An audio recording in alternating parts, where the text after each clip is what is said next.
Bonsoir à tous. Donc, je me présente, je suis Gérard Gouron, je suis délégué aux énergies, à la transition énergétique, à l'éclairage public, à la ville de La Rochelle. Et je suis chargé de faire cette introduction, enfin chargé, non, c'est un honneur, c'est pas une charge bien sûr, quoique dans le numérique.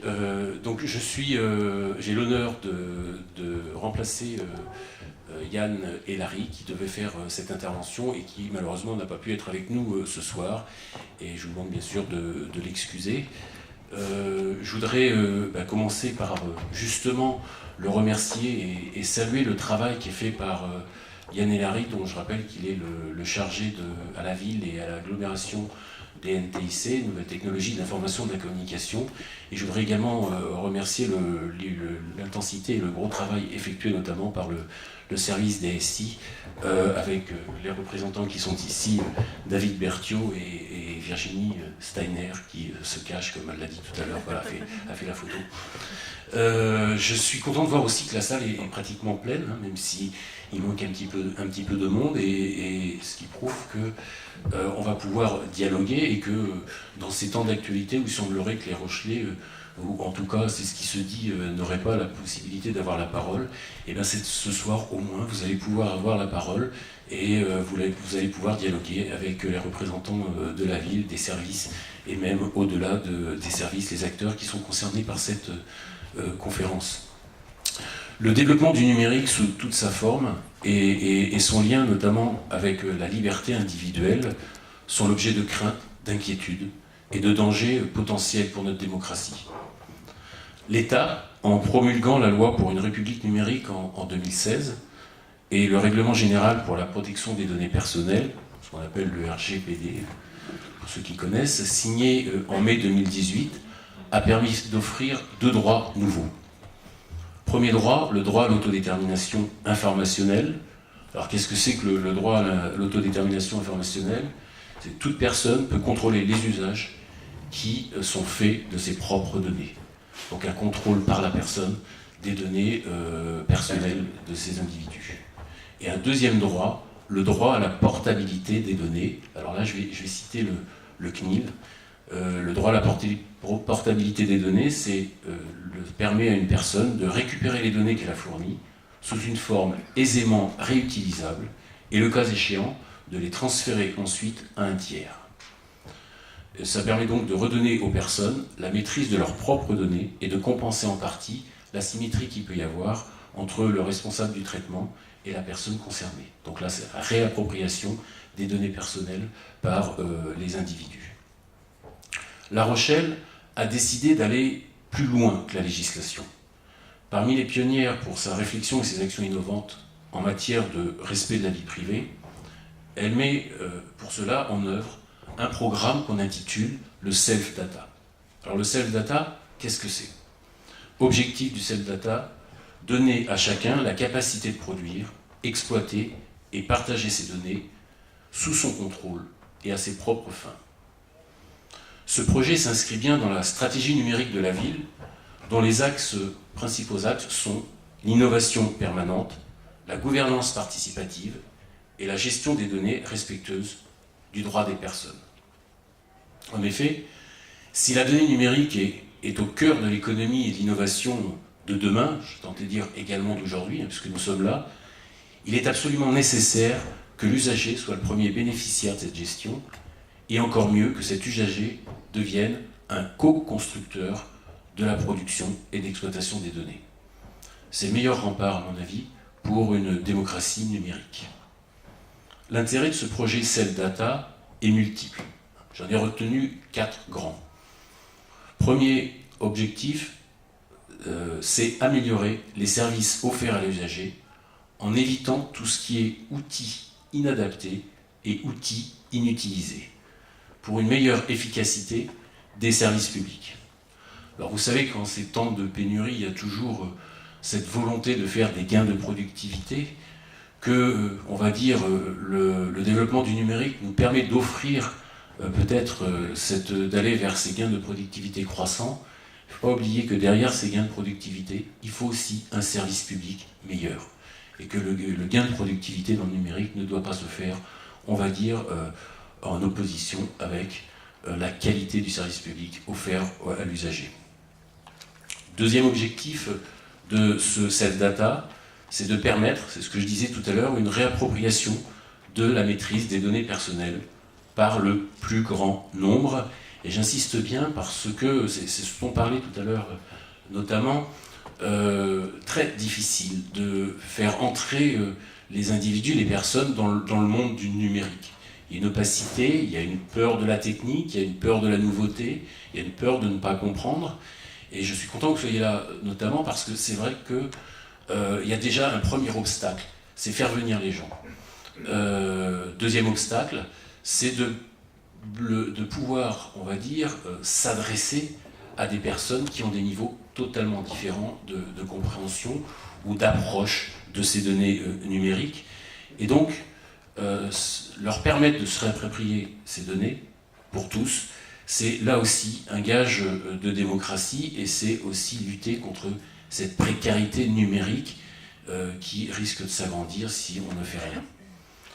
C'est aussi la réappropriation, à mon avis, des données personnelles, c'est aussi aller vers un nouveau paradigme culturel. On parlait tout à l'heure de faire en sorte que ces données soient échangées, soient réappropriées, de telle manière à ce que l'usager puisse les réutiliser et les retransmettre. Et à mon avis, c'est aussi vers ça que l'on doit tendre, un paradigme culturel où je serais tenté de dire la valeur coopération remplacerait la valeur compétition. Troisième objectif, à mon avis, du self-data qui découle des deux autres, c'est que ce self-data va permettre une valorisation, une optimisation de l'exploitation de ces données. C'est un gain de temps pour tous, c'est un gain de temps pour les services, c'est aussi un gain de temps pour, par exemple, je pense à la collectivité locale, ça peut être un gain de temps aussi pour les salariés d'une entreprise, c'est un gain de temps pour l'usager, une facilité de travail, mais c'est aussi un gain énergétique au sens où, on va dire, l'optimisation va permettre, ce qui me tient beaucoup à cœur, d'engager une transition énergétique dans un sens où le travail qui sera fait sur cette productivité des données numériques permettra, on va dire, d'éviter le risque écologique lié à la consommation électrique de ces données numériques. Je crois que c'est quelque chose qui n'est pas assez développé dans le développement de ce numérique et que le travail qui est fait d'optimisation permet justement d'éviter de balancer, excusez-moi le mot, des mails, des courriels, des informations, sans réfléchir à l'impact que ça peut avoir sur notre consommation électrique, sur notre environnement, sur notre empreinte carbone. Un exemple, notamment, si vous prenez une petite photo envoyée d'un mégaoctet, cette petite photo envoyée représente la consommation électrique d'une ampoule qui serait allumée pendant 8 heures. Et ce n'est pas une ampoule LED, donc c'est une forte consommation électrique, une petite photo numérique. Donc ça, c'est quelque chose aussi qu'il va falloir penser, et il va falloir le penser tous ensemble, d'où l'idée, effectivement, de cette démocratie numérique qui anime, on va dire, le self-data. Troisième point, je serais tenté de dire, et le dernier, enfin quatrième point, pardon, le dernier point, mais je crois que c'est le plus important, c'est le plus fondamental. L'habitant que vous êtes, que nous sommes, que je suis, il est consommateur, il est producteur, il échange des données, et il est citoyen également. Il est tout ça à la fois. Et autant vous que nous tous ici, nous sommes les mêmes, et nous avons les mêmes actions. Et donc, mais pas au même niveau. Donc l'idée, c'est la ville, l'objectif de la ville dans ce self-data, c'est d'adopter une posture proactive en allant au-devant des habitants pour leur expliquer la démarche et l'opportunité de participer activement à cette stratégie numérique. C'est à mon avis une condition nécessaire, j'espère qu'elle sera suffisante, contre l'exclusion numérique. Si la ville porte et pilote avec d'autres acteurs la démarche, elle souhaite co-construire avec les habitants tout au long du processus. vos besoins, vos idées, nos idées, vos suggestions, vos avis sont les bienvenus et seront traités avec toute la bienveillance nécessaire à la réussite de cette démarche. Je crois que c'est l'objet de cette conférence et des ateliers qui vont suivre en 2018 et en 2019. Et enfin, je ne peux pas terminer cette intervention sans faire référence à l'appel projet TIGA. Je ne sais pas si vous connaissez, donc territoire d'innovation et de grande ambition, dans lequel la communauté d'agglomération de La Rochelle s'est engagée. L'objectif, c'est un zéro carbone horizon 2040. Donc le territoire de La Rochelle soit neutre en carbone en horizon 2040. Et dans cet appel à projet TIGA, pour lequel La Rochelle a été retenue dans une première étape, il y a deux fondamentaux de ce projet, deux actions fondamentales. La première action, c'est la gouvernance de la donnée, qui accompagne tous les secteurs d'activité et toutes les actions sur un territoire. Et la deuxième action, qui est fondamentale également et qui est transversale, c'est l'implication citoyenne et l'accompagnement à cette implication citoyenne. Je pense que le travail qu'on va entamer ce soir est tout à fait dans cette logique-là. Je serais tenté de dire que la transition numérique, c'est comme la transition énergétique. Elle doit être co-construite avec la population. C'est toute l'ambition de faire du territoire une smart city acceptée par tous. Je voudrais, avant de conclure, bien sûr, vous remercier encore une fois d'être présent, remercier à nouveau le service de la ville et Yann et Larry pour son travail important. Je voudrais remercier Linda Arcelin, qui est de l'Université de La Rochelle et qui est l'Université à La Rochelle, un partenaire historique, je serais tenté de dire, de la ville dans beaucoup de domaines, et notamment dans le développement durable aussi, et le numérique. Manon Molins, de la Fondation Internet Nouvelle Génération, qui est responsable du projet Les Infos. Norbert Friand, responsable du service numérique à Rennes Métropole, qui est je crois, une métropole très dynamique en termes de transition énergétique également aussi. Et puis enfin notre modératrice Hélène Desliens, qui je vais donner la parole. Je vous souhaite une excellente soirée et je vous souhaite de participer à tous les ateliers qui auront lieu en 2018 et 2019. Merci.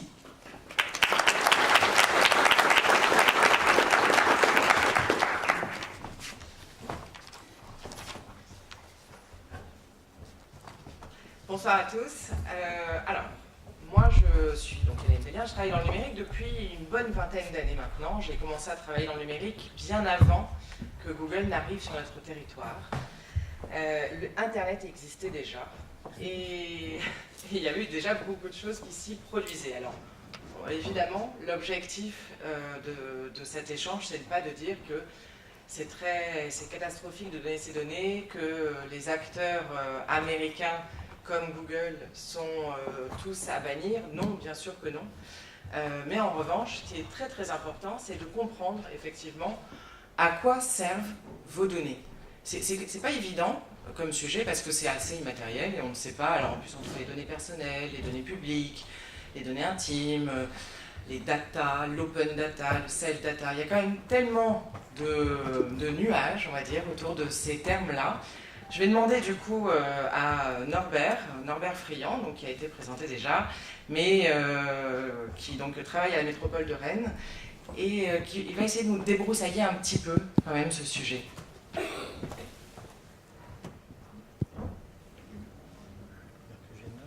Non, tu peux rester là, c'est juste que normalement vous avez une belle présentation qui s'affiche derrière. Oui, ça y est. Voilà. C'est du direct. C'est parfait, merci. Je suis très heureux d'être parmi vous. Merci pour l'accueil, pour l'organisation. Merci pour la présentation. J'ai peut-être pas eu une empreinte environnementale formidable. Je suis venu en voiture. J'ai proposé du covoiturage, mais ça n'a pas... Bon, voilà. Donc je me suis garé par contre un petit peu loin, puis je me suis un peu volontairement perdu dans la ville. J'aime bien me perdre pour essayer de voir des signaux, passer au travers de... peut-être d'informations qui pourraient être des données. Car qu'est-ce que c'est qu'une donnée finalement? C'est une information qui permet d'identifier, si c'est une donnée personnelle, d'identifier potentiellement directement ou indirectement une personne. Après, il n'y a pas que des données personnelles, hein, il y a des données aussi d'intérêt général. Je suis venu avec quelques éléments pédagogiques que je vous décrirai très, très précisément. Ce qui est important au-delà de la donnée, et je vous rassure, hein, nous produisons tous de la donnée, nous baignons dans un univers numérique, parfois silencieux, parce qu'on peut passer au travers, et c'est pour ça que c'est très important aussi d'éclairer toutes les lumières que nous ne pouvons voir. Je file la métaphore hein, de la lampe et de la LED. Toutes ces lumières que nous ne pouvons voir, on n'a pas forcément donc des émetteurs et des récepteurs pour voir, tiens, là j'ai envoyé quelques données, j'ai reçu quelques données, et donc c'est important là aussi la collaboration et l'apprentissage collectif. Personne ne connaît tout sur tout, sauf peut-être Google, je ne sais pas, avec ironie. Hein. Voilà. Et donc, j'ai l'honneur, en effet, de vous parler un petit peu de l'expérience vécue sur le territoire de la métropole de Rennes, où je suis en charge du numérique, à une époque, depuis un peu longtemps déjà, voilà, à une époque où les choses n'étaient peut-être pas encore cadrées, encadrées, et c'est vrai qu'on a eu la chance d'être un peu, comme on dit, sous les radars, sous le phare, sous la lumière du phare. Et on a pu, par exemple, ouvrir des informations, des données. Je crois qu'elle s'affiche, c'est le nombre de vélos en accès libre à un endroit donné du territoire. Donc ça, c'est une petite boîte. Ça a été réalisé ce week-end avec des enfants de 8 ans, lors d'un atelier apprentissage collectif, pour essayer de comprendre la captation de la donnée, le parcours de la donnée, voir où ces données sont stockées, et comment justement on peut aller jusqu'à les afficher très simplement. Donc là, c'est juste une petite batterie rechargée avec mon éolienne tubulaire sur mon toit. Et je partage complètement les questions environnementales. Et d'ailleurs, tu auras l'occasion de le dire, la FING a un autre atelier, transition au carré. Voilà. J'en profite également aussi, ayant la chance d'être à l'administration de la FING également aussi. Et donc là, vous voyez par exemple, je me suis garé un petit peu loin, puis j'ai laissé mon capteur de qualité d'air. L'air est bon à La Rochelle. Donc particules fines 2.5, particules fines 10. Voilà, un petit capteur, ça coûte moins de 20 €. On l'a fabriqué aussi ce week-end. Et là, je retrouve cette donnée-là, justement, sur la qualité de l'air. Ça peut être intéressant, potentiellement, de partager cette information, peut-être pour des personnes à déficience ou difficultés respiratoires, pour leur donner une information sur leur mobilité, sur l'essoufflement qu'elles peuvent avoir ou pas dans telle ou telle situation. Il y a des heures de formation aussi extrêmement intéressantes au quotidien. Je les ai laissées volontairement et je les affiche le matin de façon très autoritaire à la maison. C'est l'horaire de passage en temps réel du bus en bas pour pousser un petit peu mes filles dehors lorsqu'il est temps justement et que le bus arrive à proximité de la maison. C'est extrêmement intéressant. Comment ma petite boîte rouge peut avoir en fait toutes ces informations? Il y a eu tout un schéma, toute une architecture de la donnée qu'il a fallu réfléchir et mettre autour de la table aussi les acteurs du transport sur le territoire, les acteurs de la voirie. Et vous avez beaucoup de responsabilités au niveau des villes et des métropoles. Et je pense que ce rôle d'articulation, il est indispensable justement pour en arriver là, à ce que le matin, j'ai l'information pour pouvoir pousser dehors mes filles et qu'elles prennent leur bus et qu'elles arrivent à l'heure à l'école et qu'elles sont rassurées. Voilà, ça c'est le côté vertueux en effet. Après, vous me dites le temps, hein, ça c'est, je vois pas l'afficheur justement. Et il y a énormément d'autres informations qu'on peut aller chercher. Donc l'information, on peut aller chercher la donnée, on peut aller chercher de la donnée aussi réelle. Le bus, la donnée d'information réelle, il y a une petite balise sur le bus qui géolocalise le bus et qui renvoie l'information. On a mis presque 7 ans avant de pouvoir faire ce projet. C'était absolument pas technologique. C'est que les chauffeurs de bus ne voulaient pas être géolocalisés en temps réel. Et ça peut se comprendre. Donc on a mis quelques années à expliquer en effet. Et aujourd'hui, ils sont très satisfaits de cette géolocalisation parce qu'ils sont très précis, les chauffeurs de bus, et ça salue et ça gratifie toute la qualité de leur travail, justement. Donc c'était important aussi l'approche et la manière. En fait, c'était pas du flicage, c'était pas aller vérifier si tel bus est en retard ou en avance, et puis derrière on va en fait mettre des sanctions, voilà. Il y a une autre information, moi j'ai été très surpris parce que je suis ingénieur de formation, et quand on est formé en ingénieur, on aime bien un petit peu tout planifier. Ça, j'ai abandonné depuis longtemps. Et je suis allé présenter, c'était à Manchester, et il y avait le taux d'humidité, donc j'affiche le taux d'humidité. Et là, je sais qu'il y a le conseil de développement qui est présent ici, donc il y a différents collèges au conseil de développement, et on travaille beaucoup avec le conseil de développement à Rennes aussi, c'est très intéressant justement d'associer ces différentes parties. Et puis il y a donc un syndicat représentant le personnel de ménage, et qui dit non, on n'est pas d'accord. Parce que vous allez pouvoir savoir quand mon personnel de ménage est passé avec le taux d'humidité dans telle ou telle pièce, et combien de temps. Situation j'avais absolument pas prévu ça. D'où la nécessité, au-delà du numérique qui n'est qu'un moyen, d'engager avant tout, comme vous l'avez dit, le dialogue. Et pour savoir où on veut aller. Est-ce que je continue ou plein d'autres exemples. On redonne du sens, toujours. Un tout petit exemple peut-être. L'action précède le plan d'action pour moi. Je préfère l'action et voilà. Donc au printemps, on a constaté, peut-être vous aussi, que les oiseaux migrateurs avaient du retard à venir dans nos territoires. On s'est dit, bon, on va faire un petit atelier créatif, et on s'est dit, qu'est-ce qu'on va pouvoir faire? Et on a sorti le nichoir connecté. Très intéressant, très facile à fabriquer. On a proposé aux différentes écoles de faire un nichoir connecté qui prend en photo un oiseau. Et on a offert à toutes les villes jumelées à Rennes, avec Rennes en Europe, ce nichoir connecté. On a mis les associations qui sont des LPO, etc., spécialistes des oiseaux, qui allaient pouvoir reconnaître justement la photo, qui consomme un petit peu, c'est vrai, de l'oiseau. Et en fait, on a pu reconstituer, en fonction de la présence dans les nichoirs, la cartographie de présence en Europe des oiseaux. La mésange noire, on a su qu'elle arrivait à tel moment au Portugal, ce qui nous a rassurés. Puis elle est venue après en Espagne, et puis on l'a revue par chez nous après. Voilà. Vous voyez, en fait, d'un objet, il faut en effet aller chercher le sens. Ça ne reste qu'un objet, en fait. C'est le sens qui est... Le numérique est arrivé, en effet. J'ai connu un peu l'avant et le pendant, et on verra. Pour des questions énergétiques, probablement aussi, et des questions environnementales et de production d'objets également aussi. L'empreinte environnementale, comme vous l'avez dit, est pas extraordinaire. Mais en tout cas, le sens donné à ces questions-là. Je lâche le micro. Alors, c'est gentil, mais on passerait bien des heures, et notamment parce que là, moi, je vois bien sur tout ce qui est données publiques. Mais ça me perturbe un peu sur les données personnelles. Et là, du coup, peut-être que Linda, Linda Arcelin, qui est chargée de mission transformation numérique et droit, professeure de droit, en droit privé, pardon, si ça me bien passé. C'est les aléas du direct. Non, on ne peut pas. Pardon. Non, ça marche pas. Ça y est. Donc Linda, est-ce que vous pouvez nous parler un peu, justement, avant de nous parler de cette réglementation sur les données, c'est quoi une donnée personnelle, en fait, par rapport à une donnée publique, typiquement? Alors, la donnée personnelle, c'est celle qui va permettre d'identifier une personne. Bien sûr, les celles comme le nom, le sexe, l'âge, le domicile, mais dans le numérique, c'est aussi, par exemple, l'adresse IP, qui va permettre de raccrocher à l'identité d'une personne. Alors, moi, juste pour rebondir sur Rennes et son rôle précurseur, moi j'avais un exemple du Crous de Rennes qui avait voulu mettre des matelas connectés dans les chambres universitaires pour pouvoir voir quand est-ce qu'il fallait les changer. Et il y avait un petit problème quand même. Oui, pas que. Bon, il y en avait qui étaient plus usés que d'autres, et donc voilà, ça a été très vite retiré quand même. Et donc voilà, les données personnelles, elles sont... effectivement, il faut les protéger. Il y a tout un arsenal juridique pour protéger ces données personnelles. Alors, je vous ai emmené ce fameux RGPD, le règlement européen. Voilà, j'ai peut-être une petite centaine de pages.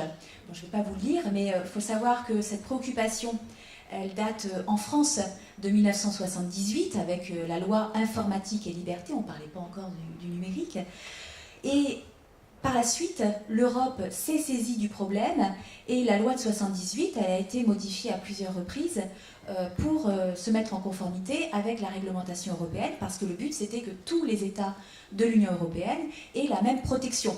Parce que nos données personnelles, elles ne sont pas cantonnées au territoire national, forcément. Et en 2016, l'Europe a voulu se doter d'un instrument plus fort, un règlement. Ce fameux règlement de protection des données personnelles, le RGPD, alors, qui ne remplace pas notre loi française, mais la loi française maintenant vient compléter le RGPD. Donc il y a une application parallèle du règlement européen.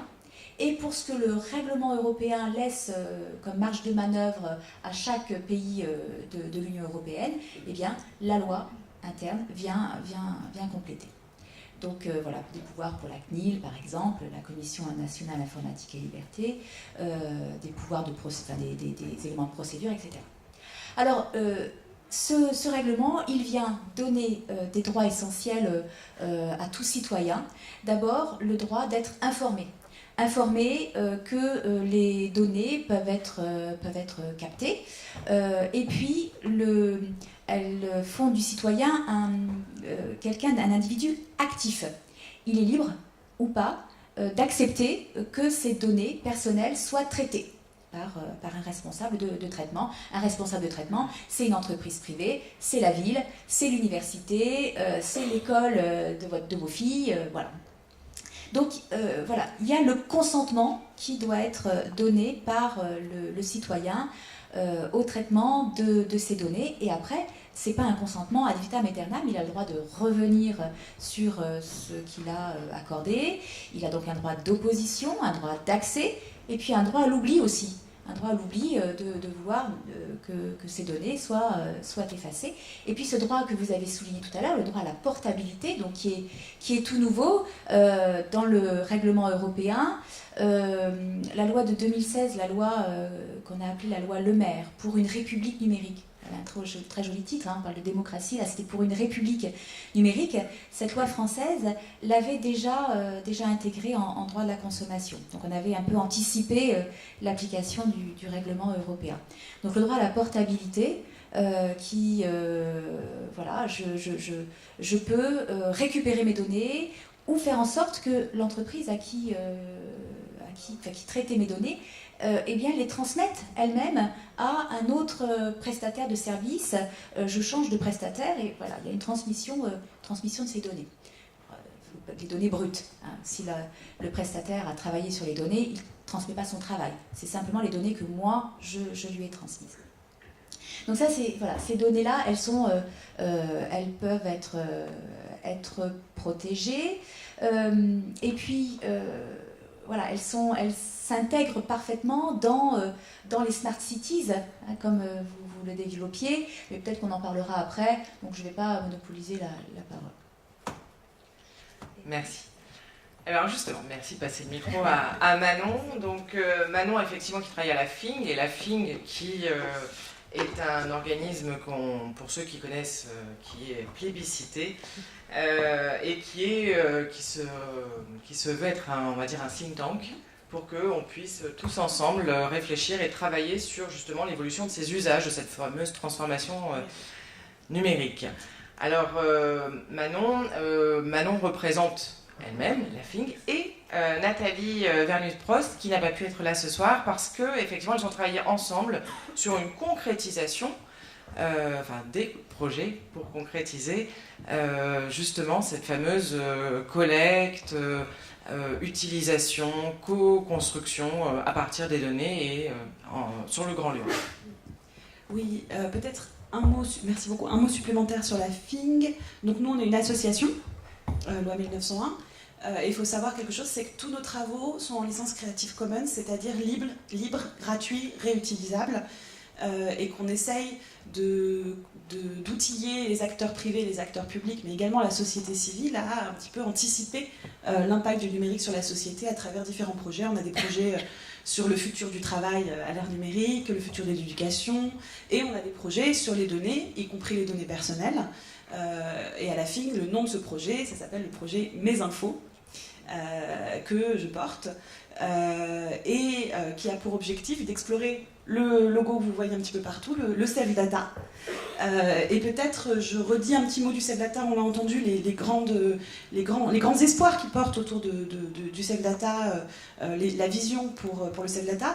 Si je vous dis en 3 points concrètement ce que le self-data ça signifie qu'en tant qu'individu, vous pouvez, 1, récupérer vos données depuis le système d'information des organisations avec lesquelles vous êtes en relation, donc par exemple votre opérateur téléphonique, hein, si vous êtes chez Orange, l'idée que vous puissiez récupérer vos données, les données que Orange a sur vous, Et donc c'est très lié avec le droit à la portabilité dont vous parliez, c'est-à-dire la possibilité de les emporter, de les récupérer dans un format lisible par des machines. Deuxième point du self-data, c'est de pouvoir les stocker quelque part, parce que récupérer ces données, il faut pouvoir les mettre quelque part dans un espace sécurisé. Donc c'est l'idée d'outillage, c'est l'idée que les individus devraient pouvoir tous bénéficier d'un espace personnel sécurisé dans lequel ils peuvent rapatrier les données personnelles qui les concernent et les stocker de manière sécurisée, les administrer de manière sécurisée. Et troisième point, on le sait, récupérer ces données et les stocker, ça n'a pas beaucoup d'intérêt. Ce qui est intéressant, c'est de les utiliser. On a entendu plein d'usages tout à l'heure, le coût pour les données publiques, de voir à quelle heure passe le bus. Ben, sachez qu'avec les données personnelles, on peut faire également beaucoup de choses. Et aujourd'hui, les organisations privées et les organisations publiques, elles en font des choses avec vos données personnelles. Elles s'en servent pour faire du marketing ciblé. Elles s'en servent pour améliorer leurs produits. Elles s'en servent pour de la surveillance. Donc l'idée, c'est vraiment de se dire, ok, ces organisations-là, elles font des choses avec mes données personnelles, et si moi, individu, j'en faisais aussi des choses, si moi aussi je pouvais tirer des usages de mes données, si par exemple je pouvais, grâce à mes données, avoir une meilleure idée de ce que je consomme, de mon profil, et pouvoir prendre de meilleures décisions pour consommer de manière plus éthique, plus écologique, ou tout simplement pour trouver l'assurance véhicule la plus adaptée à mon profil et la moins chère. Enfin, voilà, il y a vraiment l'idée d'outiller l'individu. Et donc ça, on travaille sur ce projet-là, sur le self-data, depuis 2012 à la FIG, au sein du projet Mes Infos. Et comme je remplace Nathalie, je vais quand même vous parler de ce qu'on a fait à Lyon, pour vous montrer un petit peu concrètement comment on implémente ce genre de concept, parce que le self-data, c'est un concept. Aujourd'hui, c'est une idée qui est de permettre aux gens de maîtriser leurs données personnelles. Et concrètement, ça signifie quoi? Ça signifie qu'en 2016, 2017 et 2018, on a lancé un grand projet pilote sur tout le territoire, où 2000 testeurs ont pu récupérer les données personnelles que 5 organisations avaient sur eux, Orange, Enedis, les fameux compteurs Linky, GRDF, la Maïf sur les données d'assurance, et le Grand Lyon avec les données de consommation d'eau. Et donc ces 2000 testeurs ont eu leur espace personnel, chacun son propre espace sécurisé, où il était le seul à avoir accès à ces données. Il les récupère et ensuite il bénéficie de services, d'applications qui lui permettent de prendre de meilleures décisions, mieux gérer son quotidien, de faire après tout ce qu'il en souhaite. Donc ça, c'est vraiment le self-data, c'est ce qu'on a fait sur le projet Mes Infos, et à Lyon, on a eu un vrai travail supplémentaire, parce que le rôle de l'acteur public là-dedans, il est primordial, parce que l'acteur public est non seulement lui-même détenteur de données, mais il est entouré sur le territoire d'organisations privées également, d'organisations à mission de service public, qui elles-mêmes sont détentrices de données, et donc peut avoir ce rôle d'impulseur pour donner l'exemple en tant que détenteur et les partager avec les individus, mais également pour inciter les organisations à faire de même, à implémenter des stratégies de self-data. Donc avec le Lyon en 2016, 2017, 2018, on a principalement lancé des actions avec les citoyens pour co-concevoir des services qui tournaient autour de ces données, imaginer des usages, les usages dont vous avez besoin au quotidien, et on a essayé de dynamiser un écosystème d'innovation avec des startups, des boîtes qui se positionnaient, qui disaient « moi, je veux fournir un service sur la base de ces données qui sera respectueux de la vie privée des citoyens ». Voilà, donc ça c'est vraiment ce qu'on a fait 2016, 2017, 2018.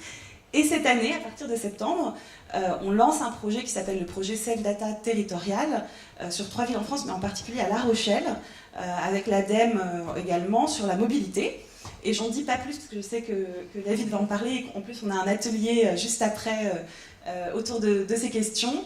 Et l'idée, comme on le disait, c'était vraiment de créer un projet ouvert collaboratif dont les résultats seront publics et où vous avez votre place et où il faut qu'on ouvre absolument le tour de table pour que les citoyens contribuent à l'implémentation de ce self-data. Merci beaucoup.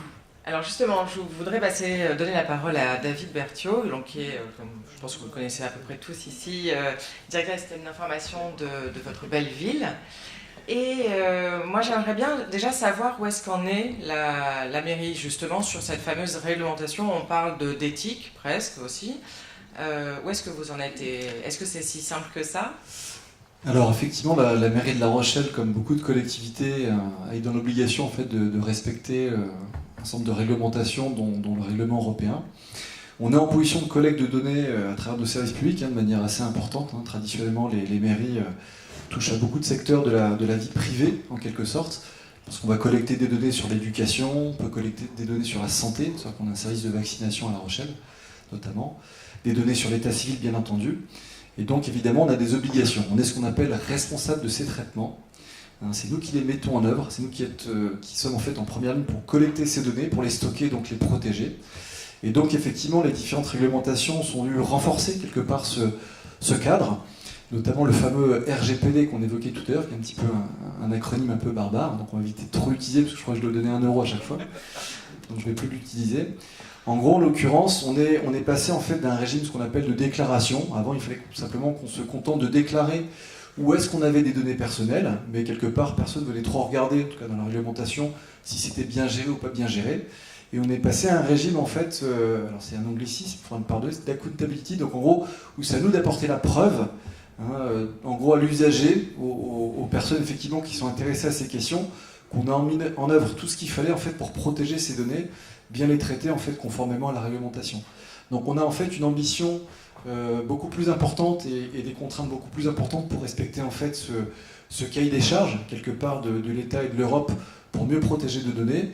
Donc ça implique effectivement de nommer pour les collectivités comme La Rochelle, c'est des collectivités je crois, de plus de 3500 habitants, nommer une personne vraiment qui va être responsable, vraiment identifiée au sein de notre structure, mais aussi en dehors. On l'appelle en fait le DPD, donc le délégué à la protection des données. Et c'est cette personne-là qui va vraiment faire monter le niveau de culture, de maturité en interne, qui va aussi être le relais avec les citoyens et la société civile pour quelque part garantir et aider, quelque part accompagner, pour permettre effectivement d'avoir une gestion plus respectueuse des données. Donc ce qu'il faut bien entendre, c'est qu'il y a quand même une défiance aujourd'hui entre les citoyens et les producteurs de données, les réutilisateurs de données, parce que voilà, il y a un certain nombre de scandales, on n'a pas forcément les lister ici, mais effectivement des mauvais cas d'utilisation de données personnelles, que ce soit dans le public d'ailleurs comme dans le privé, il n'y a pas de règles. Et aujourd'hui, effectivement, il y a un problème de confiance qui s'opère, et aujourd'hui, on est là aussi pour restaurer cette confiance. Le RGPD rentre dans cette optique-là. Au sein de La Rochelle, c'est qu'on s'est engagé, M. Gouron parlait tout à l'heure, effectivement, sur une stratégie numérique qui a comme pilier le respect, notamment d'une gestion respectueuse des données à caractère personnel. Donc c'est vraiment une ambition politique qui est portée très en avant. Et effectivement, on vient derrière nous décliner en fait cette ambition à travers des actions très concrètes, opérationnelles dans nos services. On peut prendre l'exemple de l'éducation, qu'on a traité assez récemment, notamment dans le cadre de ce fameux règlement européen qu'il fallait voir appliquer. On s'est déjà engagé à ne pas collecter plus d'informations qu'il ne fallait, parce que des fois on collecte plein d'informations, notamment dans des formulaires qu'on a d'inscription à l'école, et on demandait des informations qui n'étaient pas forcément utiles, et voire utilisables derrière. On demandait par exemple la profession des parents. C'est peut-être quelque chose qui peut vous paraître normal ou pas, mais en fait cette information n'était pas du tout utilisée, et on demandait effectivement cette information aux parents. Certains pouvaient s'en offusquer, à juste titre ou pas. Nous, effectivement, on a préféré donc ne pas collecter cette information qui n'était pas utilisée.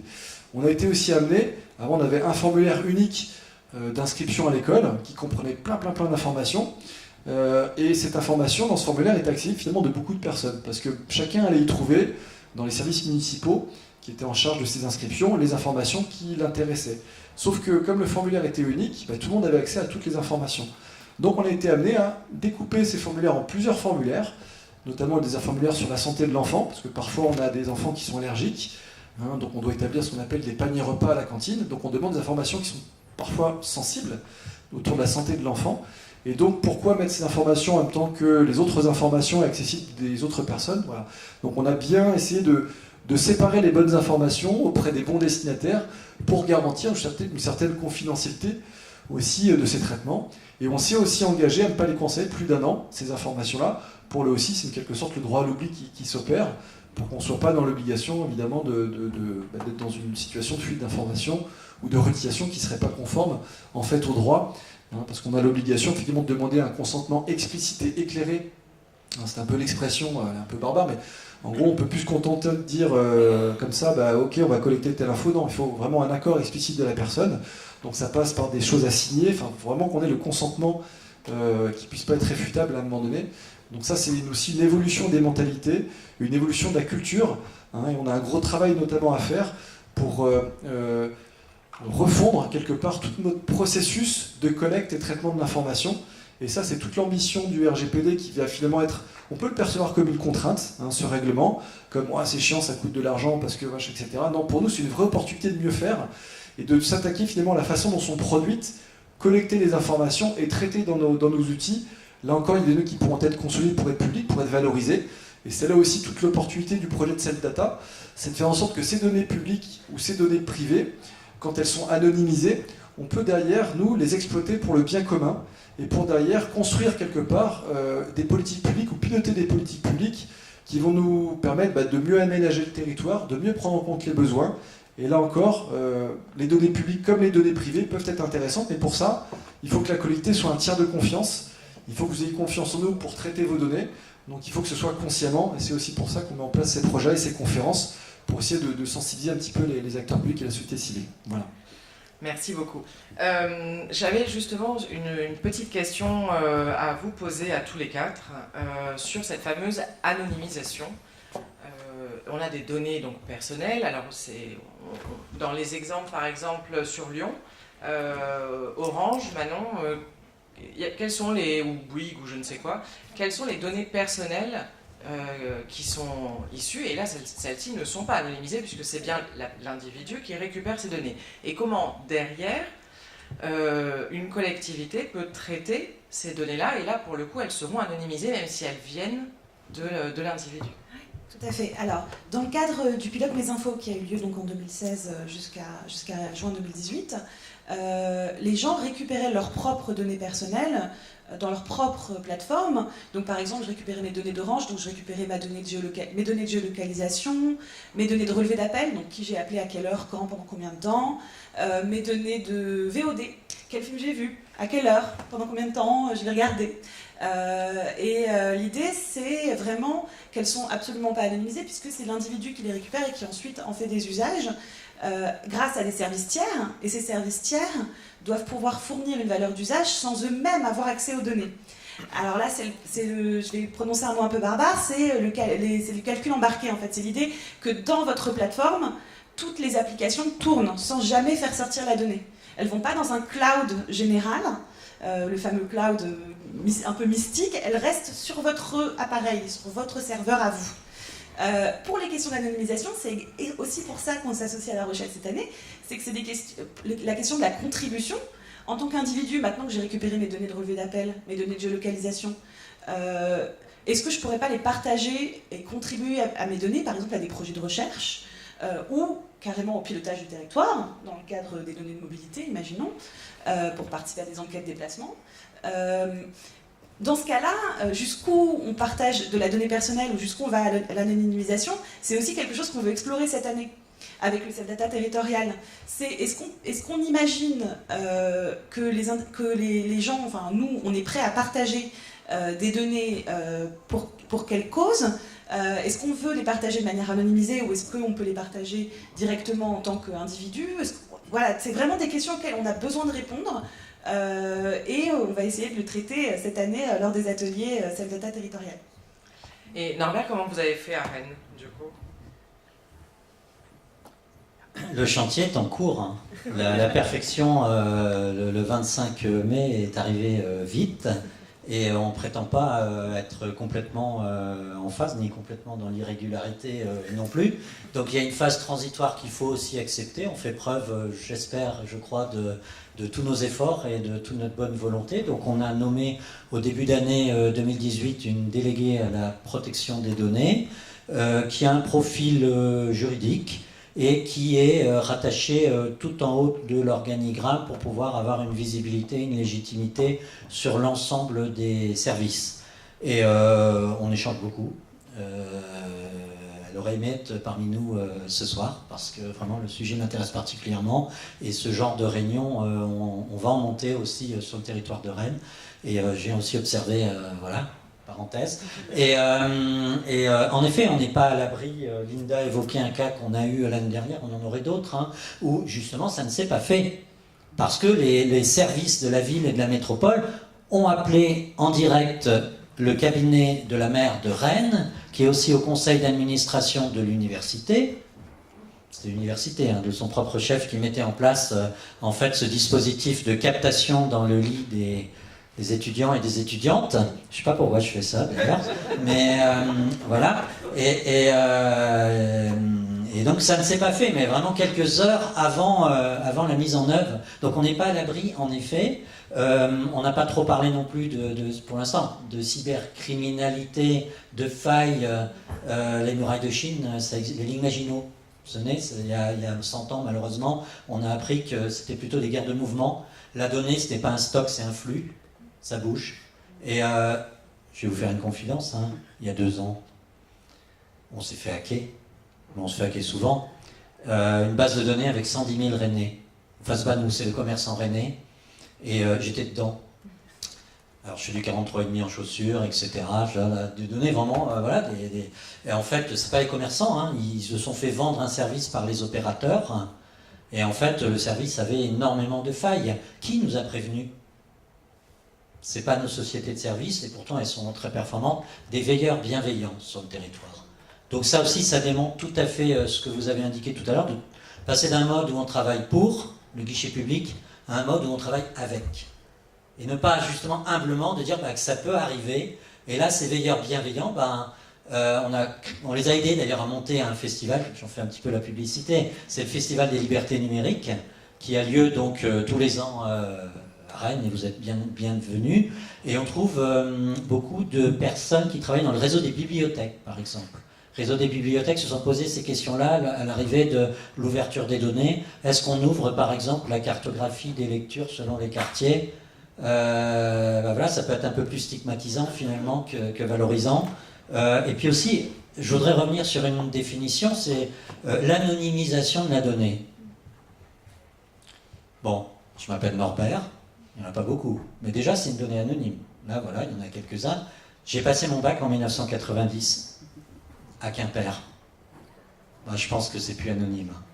Vous me retrouvez avec ces 3 informations assez facilement. Vous pouvez connaître mes notes au bac, vous pouvez voir mon parcours, etc. Pourtant, ces 3 informations individuellement, ce sont des informations anonymisées, non? Et autre chose que je voudrais revenir, mais je ne veux pas monopoliser. En 2005, je croise un de vos confrères, maître Bernard Lamont. Souvenez-vous, Bernard Lamont, il s'est occupé, enfin, il a défendu l'enseignante en 2004-2005 qui avait maladroitement téléchargé quelques dizaines de milliers de MP3 et qui avait été retrouvée avec son adresse IP, protocole Internet. Et Bernard Lamont, on se connaît, et donc l'adresse IP est donc une donnée nominative. Juriste. Je dis, écoute, je suis ingénieur télécom, l'adresse IP n'est pas une donnée nominative, techniquement. On discute, on n'est pas d'accord, on boit un coup, paf. 10 ans après, 2015, on se recroise. On se recroise entre-temps, il me dit, écoute Norbert, t'avais raison. Et je lui dis, mais non Bernard, c'est toi qui avais raison. Donc, vous voyez, les certitudes d'un jour peuvent aussi évoluer avec le numérique. Voilà, je vous laisse là-dessus.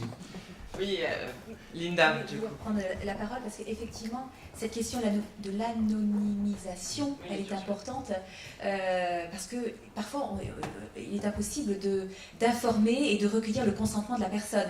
Je pense aux capteurs qui sont dans la rue et qui seraient bien tentés de capter notre téléphone portable pour dire qu'on est passé par là et puis nous envoyer gentiment une petite pub parce qu'on va passer à côté du magasin où on a l'habitude de faire nos courses. Donc ça, c'est pas possible. Et la CNIL veille scrupuleusement à l'utilisation de ces capteurs. J'avais noté une affaire où c'était le publicitaire Deco qui avait voulu installer des capteurs sur l'esplanade de la Défense pour voir si les écrans pouvaient fonctionner, étaient attractifs pour les annonceurs. Et donc ça fonctionnait avec le passage et nos téléphones portables. Et ce qui a été reproché, donc la CNIL a interdit le procédé en disant non, elle a fait une distinction, alors c'est une distinction technique. entre anonymisation et pseudonymisation. Alors là, je suis pas ingénieure, moi. Et ça m'a l'air un peu compliqué. Mais voilà, il était possible de retrouver la personne, de retrouver l'identité de la personne. Donc, il n'y avait pas une anonymisation. Voilà. Mais avec plusieurs données, effectivement, on retrouvait une organe. Voilà. On entend le terme de floutage également aussi, et par recoupement de plusieurs données imprécises, eh ben, on peut vous retrouver, on peut apporter un degré de précision supplémentaire. Et je sais que ça pose un problème sur mon territoire. Dans le service public, justement, il a été question de poser des capteurs pour mieux comprendre et améliorer, parce qu'il y avait quand même un vrai besoin, améliorer le système des centres de tri, enfin de déchetterie, pardon. Voilà. Et donc, des capteurs étaient mis en place pour voir, justement, identifier quels étaient les pics parce que jusqu'à présent c'était sur un petit cahier que c'était noté, hein, les pics de passage, à quel moment il y avait beaucoup de voitures, à quel moment il y avait beaucoup de voitures qui avaient beaucoup de chargement, donc peut-être pour modifier après le vidage des grands bacs et que les déchetteries ne ferment pas. Enfin, donc c'était un vrai sujet tout à fait, on va dire, noble de service public et d'amélioration du service public.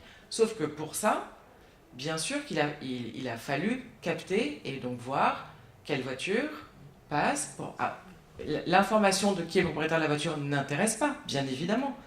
Mais en revanche, pour poser le capteur, on avait malheureusement l'obligation de voir que c'était une voiture. Alors, le problème, c'est que voir une voiture, alors il peut y avoir la plaque ou partiellement.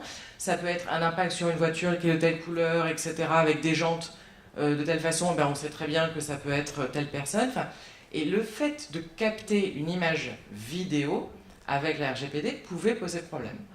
Alors que l'objectif de ces capteurs et de cette collecte était tout à fait dans l'intérêt général, on va dire. Oui, c'est comme les capteurs on reste dans les déchets, sur les poubelles, qui permettent, les poubelles individuelles, qui permettent de fluidifier ou d'aménager le ramassage. Donc là, il y a un intérêt général très fort, mais sauf que, et là, il faut bien informer sur la finalité du traitement. Quand la finalité du traitement, c'est adapter la taxe des ordures ménagères, voilà, il faut bien que, quand on donne son consentement à l'utilisation d'un capteur et au transfert des données, qu'on sache pourquoi c'est fait. Si c'est pour qu'il y ait plusieurs ramassages ou si c'est pour augmenter... le détournement et de la triche. Et là, voilà. Oui, oui. Non, sur la partie smart city, parce qu'effectivement, on parle beaucoup de ville intelligente, et la ville intelligente, si on ne mesure pas un peu son pouls, et si on n'a pas effectivement des informations, on pilote un petit peu en aveugle. On sait que la tendance est plutôt à mettre des capteurs, mais c'est vrai que le premier des capteurs, en fait, dans la ville intelligente, en fait, c'est ça, c'est le smartphone. On en a un petit peu parlé tout à l'heure. Parfois, effectivement, on veut en rajouter un peu partout dans la ville pour capter de l'information, piloter mieux, optimiser les réseaux, faire des économies. Mais c'est vrai que la première information qui peut potentiellement intéresser les acteurs publics, c'est une information qui peut se trouver des fois sur les téléphones pour savoir si on a éventuellement intégré une application qui va collecter effectivement les déplacements, notamment dans le cas de mobilité. On pourra savoir effectivement quels sont les flux de déplacement sur une nouvelle artère, un nouvel aménagement qui a pu être opéré. Si effectivement le smartphone dispose de capteurs éventuellement sur le son, je sais qu'il y a une application également qui existe qui permet de partager et de faire une cartographie du bruit dans les territoires. Donc si on télécharge cette application, on peut aussi contribuer à titre personnel à faire une cartographie du bruit sur le territoire, mais pourquoi pas d'autres choses. Et ça, je pense que c'est aussi intéressant. Pour le coup, on n'est pas à l'insu des personnes, parce qu'il faudra bien que la personne installe et soit consciente que derrière ces informations, les informations qu'elle va collecter à travers le bruit ou d'autres choses, pourront derrière servir à l'aménageur pour construire ses politiques publiques, réaménager éventuellement son espace. Mais on voit bien qu'il faut derrière le consentement des personnes et qu'il faut derrière démystifier, sensibiliser, non pas désensibiliser pour le coup, plutôt sensibiliser. Et qu'il ne faut pas forcément avoir peur de ça. Par contre, effectivement, il faut des garanties. Et là, les garanties, derrière, les garanties sont avant tout techniques. Et c'est vrai qu'après, les failles n'existent pas. Enfin, de garantir qu'il n'y a pas de failles, c'est pas possible.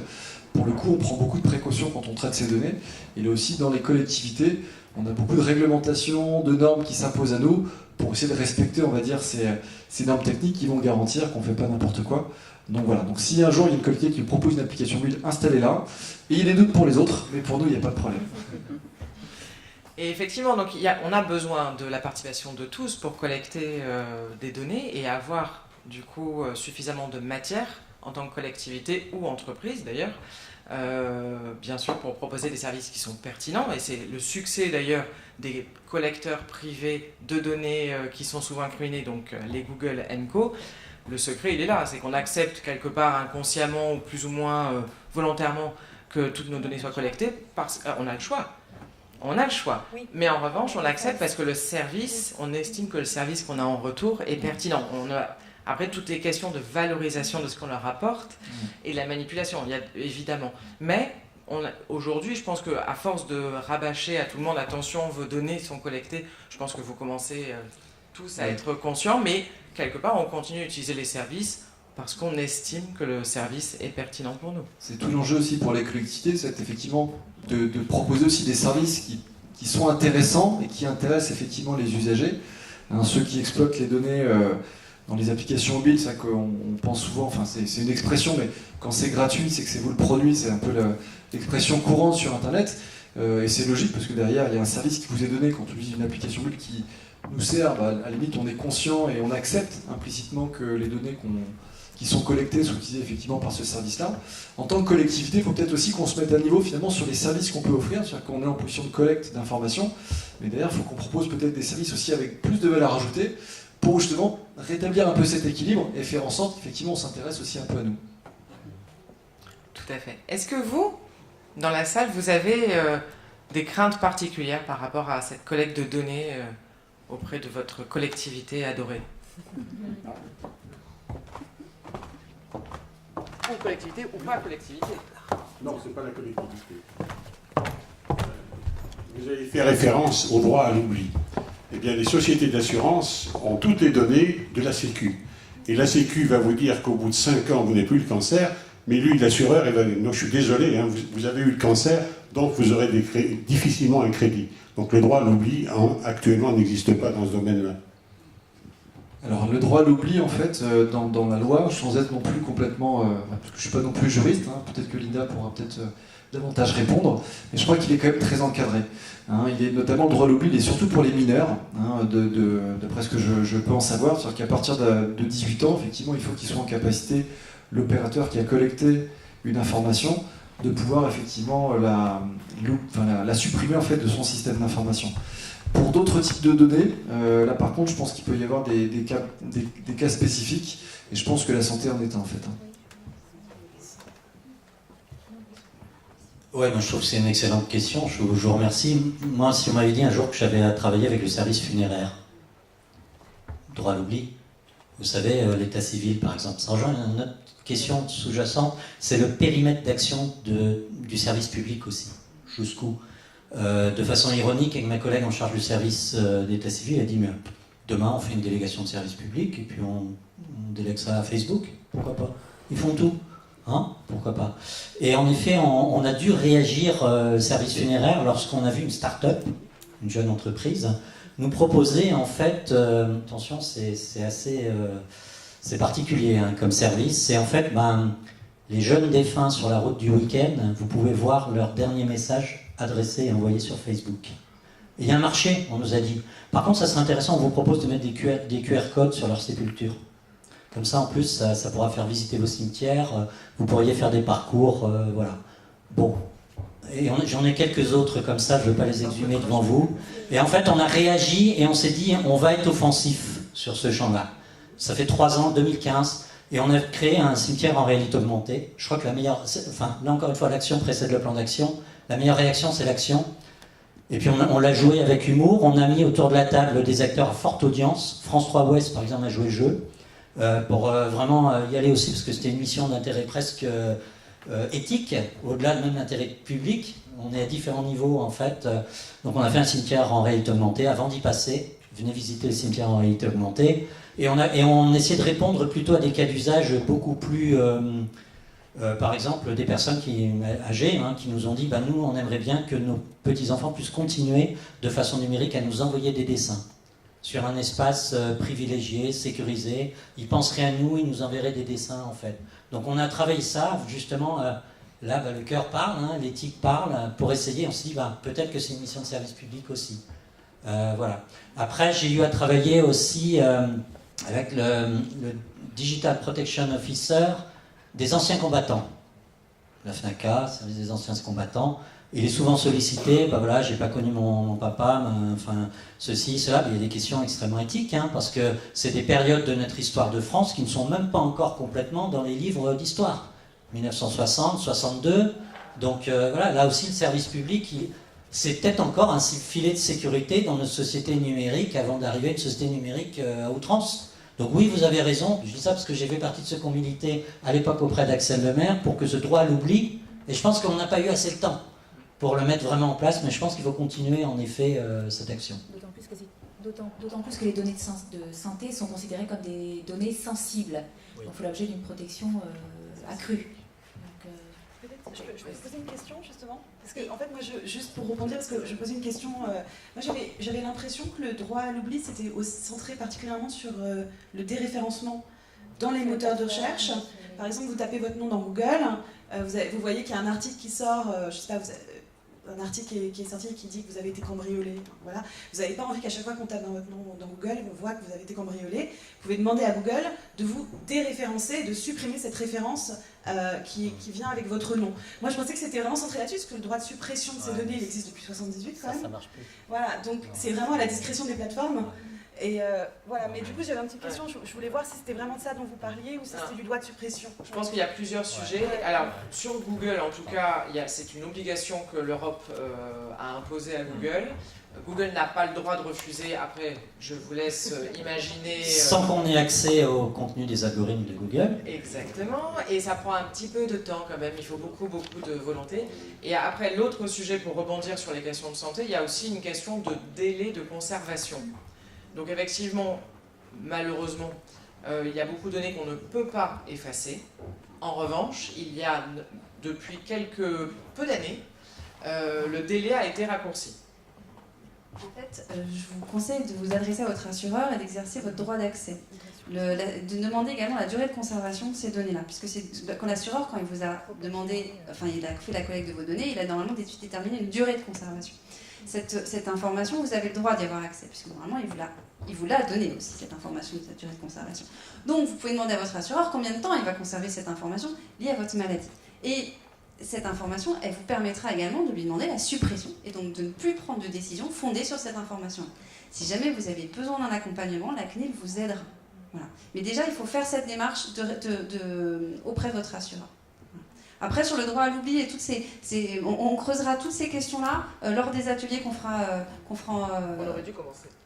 Non, mais oui, lors des ateliers qu'on aurait dû commencer, mais aussi lors des ateliers qu'on fera dans les quartiers, justement, pour pointer les cas de droit à l'oubli, les cas des référencements, etc. Et là, on viendra un peu plus en détail sur comment ça se passe en vrai. Et je fais juste une parenthèse aussi, la CNIL, je ne sais pas si vous êtes au courant, la CNIL a été créée juste après la Deuxième Guerre mondiale, justement pour empêcher tout fichage des individus d'une population. Donc voilà, donc c'est très important, la CNIL est là pour défendre les libertés et l'identité et le respect de chaque citoyen. Voilà. Est-ce qu'il y a d'autres questions? Oui.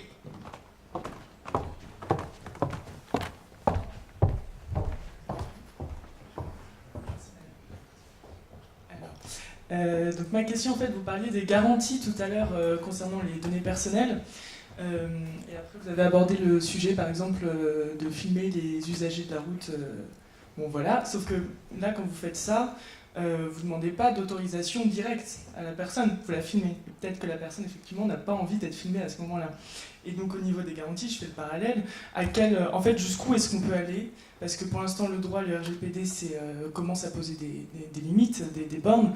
Mais jusqu'où on va pouvoir aller dans la vie privée des gens, même si c'est des objectifs nobles, de toujours aller finalement s'introduire pour faire avancer certes la société, mais je trouve que ça met en jeu toutes ces libertés fondamentales-là. Et donc voilà, ma question c'est aujourd'hui, hormis le RGPD, en pratique, bien que les commerçants et autres arrivent à garantir ces données personnelles. Vous avez dit tout à l'heure qu'ils ont réduit les données personnelles qu'on demandait, le travail des parents, etc. Mais bon, effectivement, si demain ils se font hacker, bon, en fait, finalement, la question, c'est plus quelle sécurité on a aujourd'hui là-dessus. Et j'aimerais bien qu'on me réponde pas aucune. Par exemple, pour les caméras, les capteurs qui vont vous filmer, alors déjà, vous ne pouvez pas, en amont, en installer où vous voulez. Vous devez avoir une autorisation, et ce qu'on va vérifier aussi, c'est la finalité. Pourquoi voilà, si c'est pour surveiller votre voiture dans la rue, voilà, mais voilà, il faut qu'il y ait un intérêt général derrière le positionnement de cette caméra, et puis il faut être informé, une fois encore. Donc c'est pour ça que vous allez avoir des panneaux de signalisation, que voilà, il y a une caméra qui est fixée ici, et une information suffisante, et voilà, c'est pas un tout petit panneau, il faut vraiment que ça soit manifeste. Allez, voilà, et donc, et après sur la durée de conservation. Voilà, la durée de conservation de la vidéo doit être proportionnée au traitement, et la CNIL, je crois qu'elle fixe à 1 mois la durée de... Comment ? 30 jours, voilà, 30 jours de conservation de la donnée, de votre visage sur la vidéo. Donc il y a des règles qui sont voilà, quand même, c'est encadré. Après, c'est toute une question d'effectivité de la règle. Vas-y, je suis intéressé de voir comment vous faites. Non, voilà. Après, il n'y a pas de... pour être concret, très concret, quand on lance en fait des projets qui impliquent des données à caractère personnel à la ville de La Rochelle, donc des projets de site internet, des projets d'application métier pour collecter une donnée dans un, je sais pas, on remplace l'application d'état civil, etc. On fait maintenant, là aussi c'est les règlements qui nous ont poussé à monter en maturité, on intègre en fait dès le début du projet, dès sa conception, tout un tas d'éléments qui vont garantir que les données sont bien protégées, etc. Donc on a en gros ce qu'on appelle des dossiers de sécurité. On va identifier dès le début du projet quelles données on va collecter, pourquoi, quelles sont les finalités, et garantir ensuite que le produit qu'on va acheter ou mettre en place est ce qu'on appelle Privacy by Design. Privacy by Design, j'ai fait en français et un peu en anglais, qui en gros intègre par défaut cette application sous logiciel la sécurité en fait des données. Donc en gros on va orienter finalement nos choix technologiques sur des solutions qui vont préserver justement les données personnelles, qui vont les protéger. Et ça maintenant effectivement on a des process qui sont intégrés dans nos collectivités. Alors c'est sans doute le cas aussi ailleurs, il n'y a pas qu'à La Rochelle, pour nous permettre d'aborder le sujet des données à caractère personnel. Ce n'était pas le cas par le passé, mais finalement cette mise en conformité réglementaire nous a amené à nous moderniser, à mettre en place des procédures qui nous permettent d'aborder cette sécurité des données et ce principe de proportionnalité que j'évoquais tout à l'heure. On ne va pas aller collecter des données en masse pour tout et surtout si on n'utilise que ça. On doit collecter uniquement ce dont on a besoin, et déclarer cette finalité, la rendre compréhensible, accessible à la personne à qui on collecte l'information. Et je me permettrai de rajouter qu'en fait, il n'y aura jamais aucun risque, mais on a tous une obligation en tant qu'entité collecteur, on a tous une obligation de moyens de protection de vos données. On n'a pas une obligation de résultat parce que ce n'est pas possible. En revanche, il faut qu'on puisse prouver, et on doit faire des tests régulièrement, on doit prouver comment on fait pour protéger au maximum les données. Et après, si il devait y avoir un problème, on a aussi l'obligation dans les 72 heures d'informer individuellement, personnellement, chaque individu qui était présent et qui s'est fait voler ses données. Voilà. Donc au moins, l'information est transmise. Voilà. C'est un moindre mal. L'obligation du RGPD, oui, effectivement. L'obligation d'information. Ouais. Vous avez une question, je crois, tout à l'heure.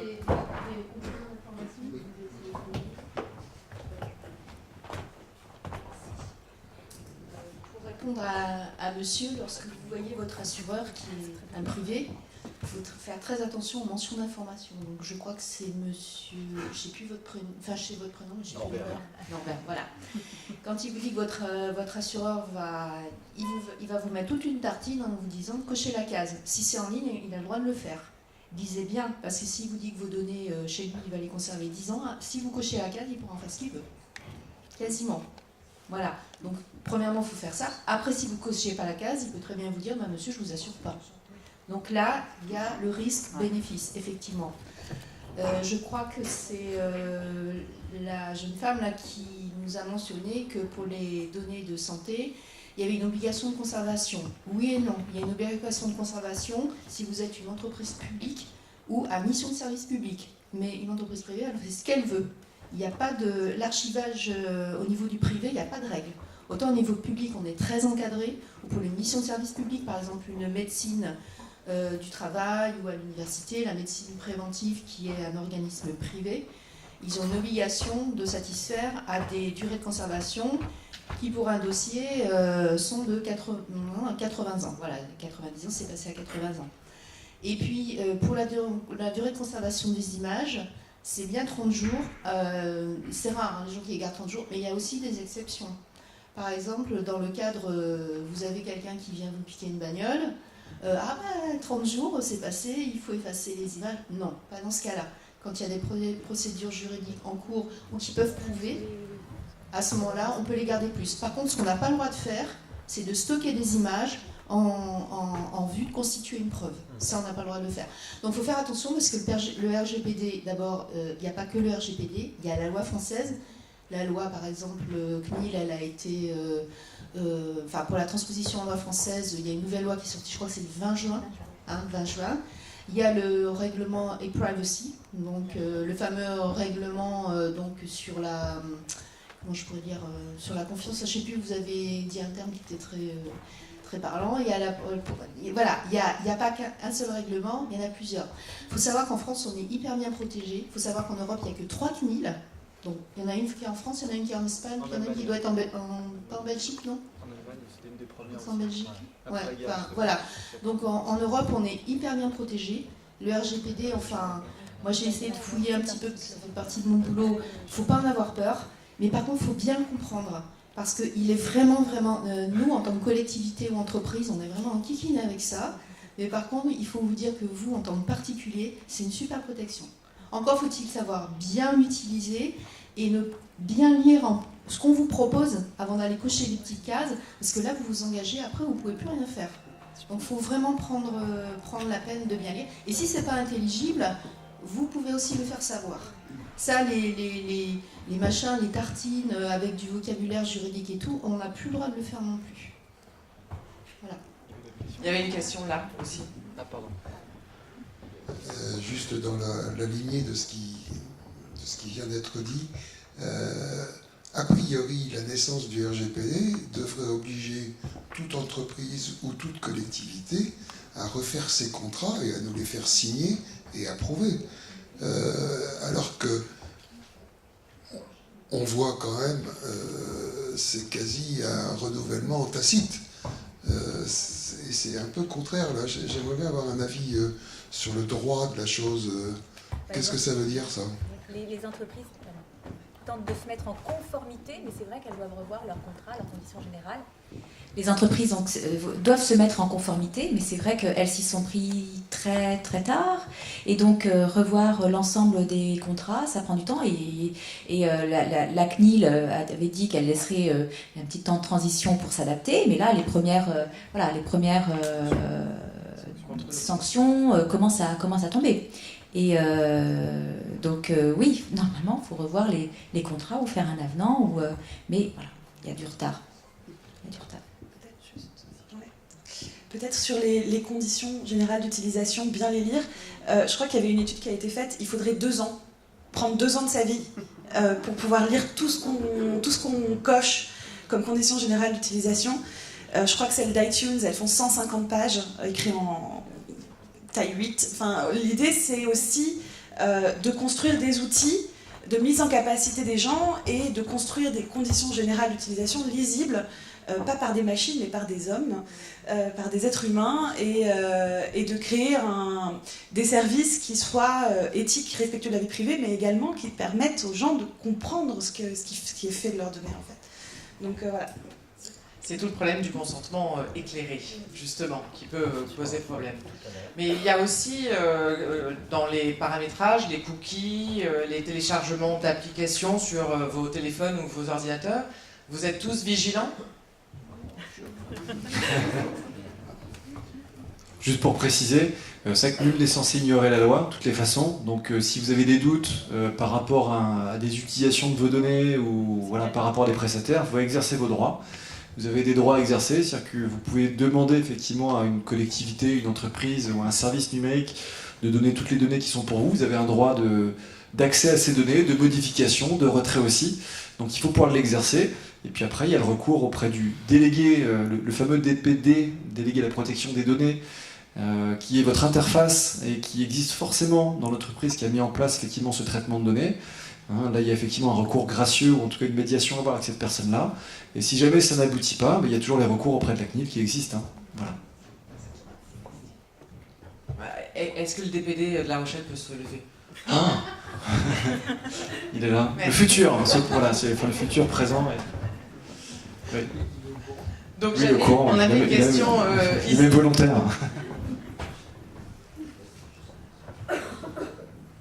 Oui, je voulais m'adresser à Linda Arselin, oui. Au niveau du droit du numérique, là, effectivement, vous signalez le droit à l'oubli, enfin le droit à l'opposition, mais qu'en est-il d'un provider, par exemple, qui ne serait pas situé en Europe? Parce que le RGPD, c'est valable en Europe. Mais si vous avez un compte qui est créé sur Facebook, là, on est sur une législation à partir du moment où les prestations, vous êtes en Europe, le RGPD, voilà, citoyen européen, le RGPD doit s'appliquer à la prestation de service que vous recevez. Même si le serveur Nicaragua. Même, voilà. Oui, oui. C'est le principe de territorialité. Le RGPD s'applique, même si voilà, l'entreprise, le prestataire et... par exemple, Facebook en Californie. Facebook s'applique. Voilà. Il doit respecter le RGPD. Mais enfin, si on pose quel alors après, voilà.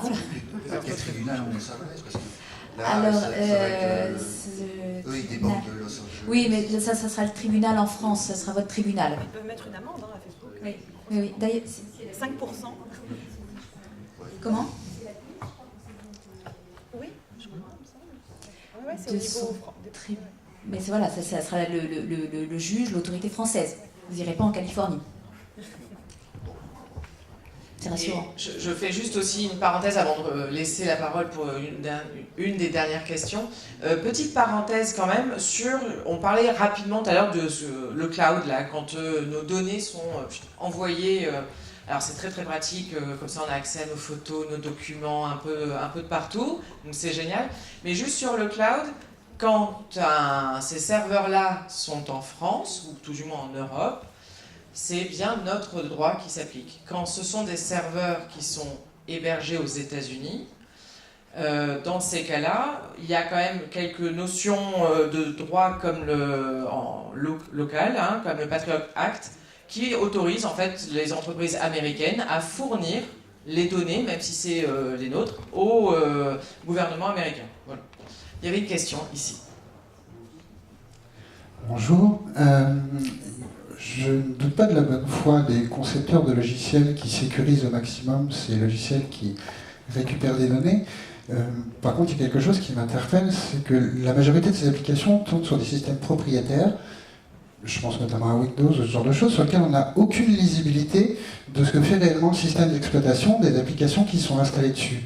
Du coup, quelle garantie peut avoir l'utilisateur que non pas le logiciel qui capte la donnée, mais le système d'exploitation qui va faire tourner ce logiciel ne va pas récupérer ces données et les exploiter à des fins quelconques?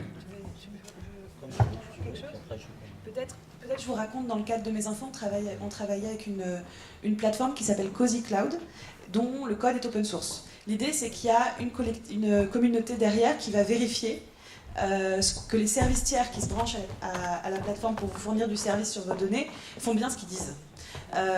Et c'est vrai que c'est extrêmement important de se poser cette question de ces tiers de confiance à qui je vais finalement confier mes données en termes de stockage, font bien ce qu'ils disent. Donc il y a peut-être une question aussi de labellisation à mettre en place. Il y a des coffres-forts numériques aujourd'hui qui se créent et qui se mettent en association et qui essayent d'apporter les preuves de ce des garanties sur ce qu'elles font des données. Il y a des labellisations CNIL qui existent.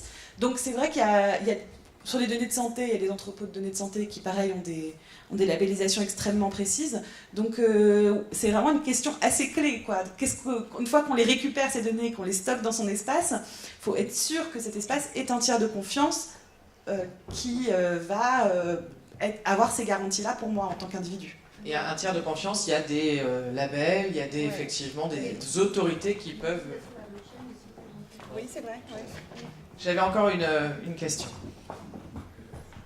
Moi, je voudrais revenir un petit peu sur le fait que vous avez dit qu'on avait le droit, à travers le RGPD ou voire la CNIL, de récupérer ses propres données personnelles, enfin de demander les données personnelles. Alors j'imagine que si je demande au service des eaux de me donner ma consommation, à un vendeur d'énergie de me donner autre chose, etc., ça va être un petit peu difficile de recoller les morceaux. Est-ce qu'il existe, alors je repose la question autrement, est-ce qu'il y a une standardisation, est-ce qu'il y a en cours une standardisation de la manière de présenter ou de rendre les données à l'utilisateur pour qu'il puisse en faire des choses pertinentes? Parce que s'il faut qu'il développe un système d'exploitation pour pouvoir y arriver, ça risque d'être long, etc. En d'autres termes, interopérabilité des données qu'on peut récupérer et qu'on peut donner du reste, une fois qu'on a retiré son nom et son adresse, qu'on peut donner à une collectivité pour pouvoir faire quelque chose de plus global. Est-ce que c'est une question de norme qui est en train de se développer? Je pose aussi la question parce que je peux avoir des données à donner à des utilisateurs de chez moi. Donc c'est un autre sujet, ça. Alors je vais vite passer la parole à Manon, mais je vais répondre juste sur effectivement la complexité aussi de nos systèmes d'information, enfin nos outils informatiques dans les collectivités. À la mairie de La Rochelle, on a 250 ou peut-être 300 métiers différents. Il y a quasiment un logiciel par métier. Et évidemment, si demain vous arrivez en demandant toutes les informations qu'on a pu peut-être collecter sur vous, ça peut prendre un petit peu de temps. Malgré tout, aujourd'hui, on a une obligation. Les outils ne sont pas forcément aujourd'hui existants pour aller chercher les informations nominatives d'une personne dans tous ces logiciels et dans toutes ces bases de données. Et c'est pour ça qu'on a expérimenté à La Rochelle une solution avec une start-up en fait locale pour imaginer un système logiciel qui permettrait comme ça d'aller rechercher, tout en garantissant justement qu'on ne collecte pas non plus et qu'on n'ait pas un fichier unique sur les personnes. Donc c'est là aussi une conception qui va permettre de respecter la vie privée des gens, mais qu'on puisse facilement savoir où sont stockées les données d'une personne pour ensuite collecter l'information et la restituer. Mais c'est vrai que ces outils-là aujourd'hui n'existent pas forcément. On va dire que le droit est souvent plus rapide à être mis en place que les outils. Donc on va être effectivement derrière, on a 2 mois effectivement pour répondre sur ce genre de demande. Ça peut être prolongé dans des situations aussi où la demande est un petit peu plus complexe. Mais pour le coup, c'est un droit que vous avez, donc effectivement, les collectivités comme les entreprises doivent pouvoir répondre. La problématique qui se pose, c'est effectivement la grande hétérogénéité en fait, des logiciels pour aller chercher ces informations, ce qui fait que ça peut être effectivement assez fastidieux. Après, il y a un travail sur l'interopérabilité qui se fait, mais qui va être aussi assez long à aboutir, parce qu'après, il faut que les éditeurs de logiciels se mettent aussi en conformité et développent ces fameuses interfaces qui vont permettre d'aller chercher plus facilement l'information. Et ça prendra beaucoup de temps. De toute façon, ce qui est certain, c'est qu'au 25 mai 2018, et la mise en place du RGPD, personne n'est conforme totalement. C'est impossible. Dans les marchés publics. Voilà. Et dans les marchés publics, c'est des choses à rajouter. Ah bah ce serait super voilà. ça. Tu veux... Non, Juste peut-être pour répondre sur la question des standards et des normes, n'attendons surtout pas d'avoir des standards et des normes pour partager les données, sinon on est encore là dans un temps. Donc l'idée c'est, nous ce qu'on préconise, et ce qu'on a fait dans le cadre d'un pilote avec 2000 testeurs, c'est qu'on a partagé les données telles qu'elles étaient dans les systèmes d'information des organisations sans pardonnez-moi l'expression, se prendre la tête sur les standards et la norme. S'il y en a une, évidemment, on l'utilisait, mais en disant l'important c'est de documenter la donnée. C'est que, en fait, vous, en tant qu'organisation, en tant que détenteur de données, si vous les partagez avec vos clients, avec vos usagers, avec vos utilisateurs, ensuite, documentez-la. Créez un jeu de données fictif. Documenter toute la donnée, la métadonnée derrière, pour qu'ensuite d'autres gens, d'autres utilisateurs de services, des innovateurs, des entreprises, des services publics, puissent construire des services sur la base de ça. Nous on a travaillé beaucoup avec Enedis et ils ont partagé les données. Eux ils travaillent au niveau européen carrément pour construire les normes et les standards. Ils y sont encore là, mais ils vont arriver à trouver un standard. Mais c'est vraiment le plus important, c'est la documentation plus que la normalisation et le standard. question. Je veux bien, je sais pas sur quel sujet est la question, mais après, je veux bien qu'on revienne rapidement sur les marchés publics et les données. Moi, c'est du point de vue de la sécurité. Parce que moi, j'ai été... Alors, je ne sais pas comment c'est possible. Un jour, je me suis présentée à la pharmacie. Et donc, j'ai donné ma carte vitale. Et pourtant, j'avais fait tout ce qu'il fallait au niveau de la sécurité sociale, par rapport à toutes mes données. Et à la pharmacie, ils ont eu sur leur ordinateur une adresse où j'ai jamais habité. Alors comment est-ce possible qu'une information soit transformée ? Je peux juste parler d'expérience. Moi, je ne suis pas du tout dans les systèmes d'information. Moi, je suis plutôt dans la sociologie des usages. Mais on a travaillé avec des grosses organisations publiques et privées. Enfin, on ne se rend pas compte parfois de la vieillesse des systèmes d'information et de la mauvaise qualité des données dans ces systèmes d'information. Parfois, il y a des choses on a parlé avec la PHP, il y a des choses qui remontent aux années 60. Donc si vous voulez, il y a force dans ces systèmes d'information, les données ne sont pas forcément d'extrêmement bonne qualité. En plus, en tant qu'individu, vous avez sûrement fait ça.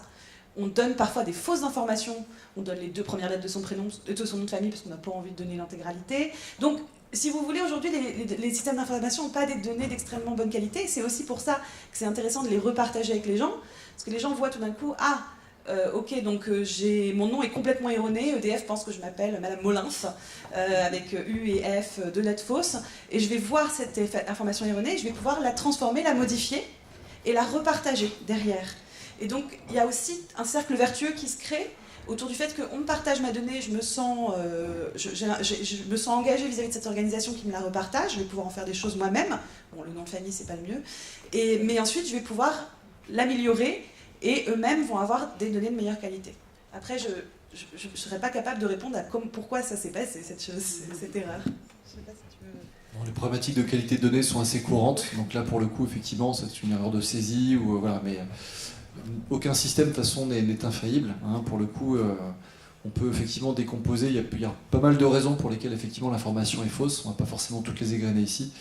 Simplement, une fois que l'information fausse est connue, vous avez effectivement le devoir de la corriger. Et j'imagine que c'est ce qui a été fait, quoi. Voilà. Oui, donc, oui, je ne suis pas sûre pour les ateliers, Virginie. Vous n'avez pas parlé du VPN. J'aimerais savoir exactement ce qu'il en est. Quelles sont les garanties? Tu veux ingénieur pour changer. Je ne sais pas si vous avez vu, je peux donner un tout petit exemple qui m'est arrivé récemment. Je me suis connectée. Alors par contre, l'acronyme, on est bien d'accord, c'est pour changer de serveur et dire qu'on est aux États-Unis, voilà, plutôt qu'en France. Donc c'est bien pratique pour accéder au catalogue Netflix américain, par exemple, si vous n'aimez pas les séries qui sont sur le catalogue français. Moi, la dernière fois, je me suis connectée à un article d'un site web, je ne me rappelle plus du nom du journal en ligne américain, qui m'a interdit l'accès au site web, parce qu'ils n'ont pas voulu s'embêter à se mettre à jour avec le RGPD. Ils voient que je suis citoyenne européenne et que je suis située en Europe, et ils me disent « Ah bah non, non, on n'a pas eu envie, donc vous n'avez pas accès à l'article. » Donc ça, c'est quand même des effets rebonds assez négatifs du RGPD que moi, je n'avais pas prévu, je n'avais pas vu du tout venir. Peut-être qu'un VPN, à ce niveau-là, essayer de tricher, en fait, de dire que non, je suis située aux États-Unis, me permettrait d'avoir accès à certains contenus. Voilà. Mais bon, c'était juste une petite... J'ai pas trop de choses à dire sur la sécurité des VPN. Moi, là-dessus, je suis pas... Moi non plus, j'ai rien à dire là-dessus. Pardon? Ils sont en prévention, je pense qu'ils devaient se douter qu'on n'allait pas ça. Oui. Là, tu me diras si je me trompe ou pas. Je me souviens plus du nom du règlement, mais ils ont mis en place un bouclier, justement, pour contrer le RGPD en 2016 aux États-Unis. Ah oui.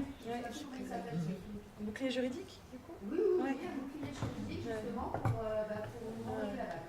Donc, si ça se trouve, ils ont répondu ça, mais vraiment dans leur droit américain. Oui, ah non, mais je pense qu'ils ont le droit, tout à fait. Non, parce qu'ils n'avaient pas envie, mais parce qu'ils se sont appuyés derrière ce règlement. Mais c'est les États-Unis qui ont fait en 2016. Je me suis appuyée. Sur le cas de Manon, on a vu ce type d'effet rebond très rapidement, juste au moment de la mise en place du RGPD, même pour des sites français. C'est une entreprise française qui a décidé de ne pas appliquer le RGPD pour faire des économies, tout simplement, pour mise en conformité au départ. Et mais la CNIL travaille dessus, en fait. Parce qu'en fait, l'utilisation de votre adresse IP pour vous refuser un service, c'est aussi une collecte de données sans recueil de consentement. Et donc, potentiellement, ils sont condamnables de toute façon. Moi, j'ai une question pour vous. Je voudrais savoir, parmi tous les présents, qui a déjà exercé ses droits d'accès auprès du... Ah 1, 2, d'accord. Et puis, qui a déjà essayé de récupérer ces données auprès de Google, de Facebook 1, 2, 3. Et est-ce que, quand vous avez récupéré vos données, vous vous êtes posé la question de savoir comment vous alliez les sécuriser? Parce qu'en fait, on a... donc après, Linda certainement pourra le dire mieux que moi, je suis désolée, je te passe. Mais nous, on est sur de La Rochelle, on a une obligation d'information quand on collecte vos données, mais on n'a aucune obligation d'information quand on vous les restitue, quand on vous en rend une copie. Or, au moment où on restitue une donnée, quelle qu'elle soit, mais par exemple un profil Facebook entier, ça comporte énormément de données sensibles. Donc, en analysant votre profil Facebook, on sait tout sur vous. Peut-être même plus que ce que vous imaginez vous-même, en fait. Et en fait, on vous restitue des données, mais sans vous aider à les protéger, à les sécuriser. Donc finalement, en vous rendant les données sans faire ce type de conférence où potentiellement vous pouvez trouver que la position de la ville est très critique, mais sans vous donner ça, on vous crée un préjudice. Et on renforce la fracture numérique entre ceux qui savent, qui protégeront leurs données, et ceux qui récupéreront leurs données parce que la fonctionnalité existe, mais sans savoir comment faire, quoi en faire, et puis comment les protéger. Donc du coup, on va passer aux ateliers. Oui, on peut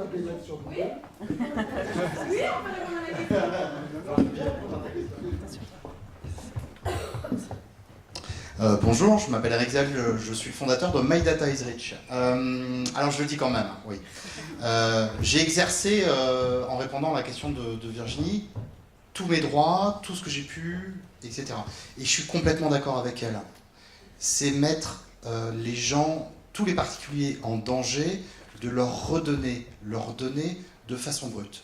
C'est comme aller chercher toutes vos économies à la banque pour aller les planquer sous votre matelas. C'est la même chose. Les données, c'est des valeurs. Ces valeurs, c'est de l'argent. D'accord ? C'est pour ça qu'on essaye de vous les piquer. C'est de l'argent. Donc, ces données-là, c'est vrai que si on vous les donne, c'est super chouette. Je suis tout à fait d'accord avec Madame de la Figne. Effectivement, c'est bien qu'elle soit stockée à un endroit, qu'elle soit protégée, etc. Il y a plein de solutions qui existent. Après, ça revient souvent, ça revient à construire un coffre-fort sous votre lit. D'accord ? Pourquoi ? Parce que la donnée, elle a de la valeur d'usage. Donc tout le monde cherche à la capter. Et l'idée qu'on peut avoir, c'est de se dire, et vous êtes sur ce sujet-là avec mes infos, et nous aussi avec My Data is Rich, c'est que finalement, la donnée ayant une valeur, qu'est-ce qui est le plus difficile ? Aujourd'hui, on parle d'intelligence artificielle, on parle de véhicules autonomes. Ils vont s'alimenter en quoi ? Pas en essence. Essentiellement, ils vont s'alimenter en données. Donc aujourd'hui, cette valeur de la donnée est de plus en plus forte. Donc les tentatives pour la capter de façon claire, nette, précise ou détournée, elles vont se mettre et se développer de plus en plus forte. L'idée qu'on a eue, et sur laquelle on travaille de façon conjointe, c'est de se dire que cette donnée, ça serait bien de pouvoir la remettre sur le marché. C'est-à-dire, on ne dit pas, on sort les sous de notre banque, on les enterre dans un coffre sous notre lit, d'accord ? Ces sous, on va les mettre dans une banque coopérative, d'accord ?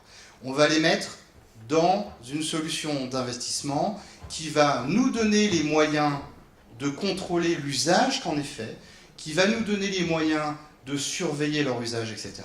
Et puis surtout, qui va nous redonner de la richesse. Pourquoi ? Parce que finalement, si on arrive à se procurer vos données, plus de façon individuelle, mais à se les procurer dans un, dans un environnement vertueux, d'accord ? et bien finalement, ça sera vachement moins intéressant d'essayer de vous les voler. Et l'idée, elle est là. Je vous ai perdu. Ouais, non, pas tous. Et donc, effectivement, toutes les tentatives qui sont, voilà, toutes les expérimentations qui sont faites, comme le sympathique projet Mes Infos, c'est extrêmement intéressant parce que ça vous redonne la visualisation de vos données. Après, il faut aller dans l'étape d'après, c'est-à-dire, qu'est-ce qu'on en fait? Est-ce qu'on les met sous le matelas ou est-ce qu'on leur donne une vie sous des conditions de protection, de sécurité, etc., qui sont toujours intéressantes. Et je rends le micro, sinon je vais le garder tout le temps. Vous le voulez plus? Merci beaucoup. Il faut, oui, bon, dernière. Après, vraiment, je vais me faire renier par Virginie, moi, si on lance pas les ateliers. Merci beaucoup. Ma question portait essentiellement sur cette question de commercialisation des données.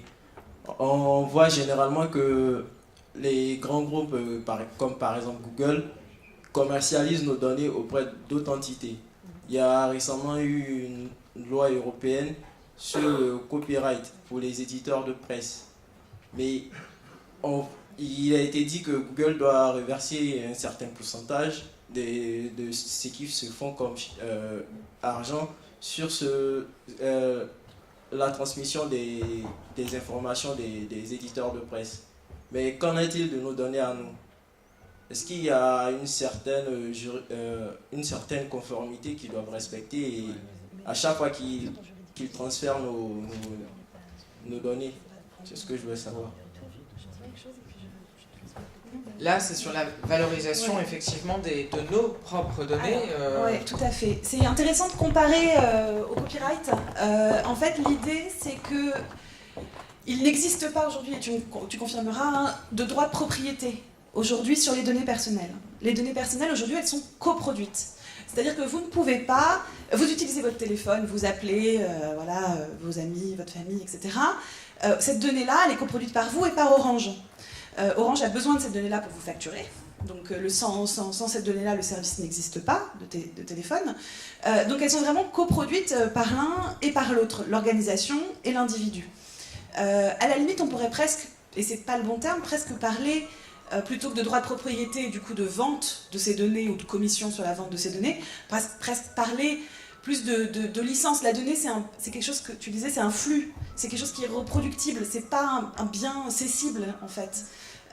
Donc, nous, à la FIG, on a une position assez précise sur la revente directe de ces données, c'est-à-dire que vous, individu, si vous récupérez vos données et que vous les revendez, vous n'allez pas gagner grand-chose, vous n'allez pas gagner beaucoup d'argent, parce que ce qui intéresse les Google de ce monde, c'est la masse, c'est d'avoir des... Je ne peux même pas dire combien, c'est d'avoir énormément de données pour pouvoir en tirer une grande valeur. Et pareil, je rebondis du coup sur le côté de la sécurité, c'était intéressant cette question, c'est quelque chose qu'on a souvent. Mettre toutes ces données au même endroit, dans son espace personnel sécurisé, ça peut faire peur. On se dit, j'ai tout au même endroit, il suffit de craquer ça et hop, ils ont tout.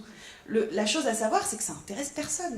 Ça n'intéresse pas les hackers d'avoir vos données, les données d'une personne. Les brèches de données aujourd'hui, ils piratent Orange. Ils piratent je ne sais pas combien de millions, et vous les voyez dans les journaux passés, millions de données de millions de personnes et de millions de clients. Donc, il y a une valeur des données, mais la valeur, elle repose plutôt sur l'usage qu'on en fait. Ce que vous en faites pour vous, que vous pouvez en faire pour votre territoire, pour contribuer au pilotage, pour contribuer à la recherche, ce que le territoire en fait ensuite, hein, l'acteur public, en mettant en place des meilleurs moyens de transport sur les données grâce aux données de mobilité, etc. Mais en termes financiers et de monétisation de vos données, vous n'allez pas... c'est un peu un jeu de dupes, quoi. Vous n'allez pas gagner beaucoup d'argent, alors que derrière eux, ils vont s'en faire des millions et des milliards. Est-ce que... Vous avez des chiffres en termes de valorisation des données personnelles sur le marché français? Alors, je crois qu'on peut vendre son adresse mail pour 10 centimes. Alors, aujourd'hui, le chiffre d'affaires des données à usage commercial, c'est-à-dire les spams que vous recevez dans votre boîte aux lettres, c'est 1,7 milliard d'euros de chiffre d'affaires en France en 2017. Ça fait plus de 60 € par personne connectée par an. Et ça, c'est juste les spams. D'accord? Ce n'est pas qui vous êtes, ce que vous faites, où vous allez, si vous avez des maladies, pas de maladies, etc. Donc, effectivement, individuellement, la donnée, elle ne vaut pas grand-chose, mais quand c'est dans un usage commercial, c'est beaucoup plus important.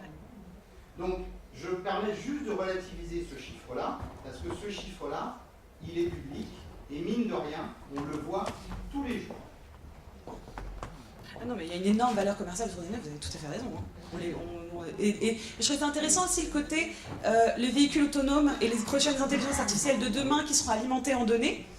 Bah, du coup, aujourd'hui, ces gens qui construisent ces intelligences artificielles et ces véhicules autonomes, qui sont-ils? Ce sont les Google et Amazon de ce monde.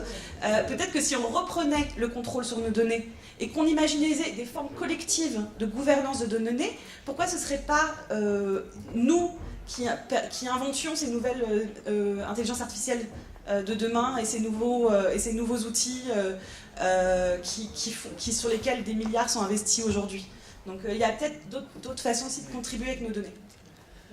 Alors, on va être obligé d'arrêter cette discussion et on parle après.